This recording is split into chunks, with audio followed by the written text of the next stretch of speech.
அடுத்தது அல்லாஹ்வுடைய ரசூல் சொல்கிறார்கள், புகாரியில் 1374வது நபிமொழி, அபூதாவூதில் 4127வது நபிமொழி.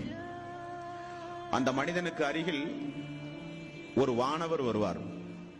அந்த வானவர் எப்படிப்பட்ட வானவராம்? அந்த வானவருக்கு 2 கண்ணும் தெரியாதாம். அந்த வானவர் பேச மாட்டாராம், ஊமையாம். ரசூலுல்லாஹி ஸல்லல்லாஹு அலைஹி வஸல்லம் அவர்கள் கூறினார்கள். என்ன காரணம்? அடுத்தவனுக்கு கொடுக்க போகிற தண்டனையை செவியேற்றால் ரசூலுல்லாஹி ஸல்லல்லாஹு அலைஹி வஸல்லம் அவர்கள் சொன்னார்கள், கபருடைய வாழ்வில் இருக்கிற ஒரு அடியானுக்கு ஒரு வகையான தண்டனை உண்டு. அந்த தண்டனையை யாராவது பூமிக்கு மேல் செவியேற்றால் பூமிக்கு மேல் இருக்கிற எல்லா மனிதர்களும் மயக்கம் போட்டு கீழே விழுந்து விடுவார்கள். அப்படிப்பட்ட ஒரு தண்டனை.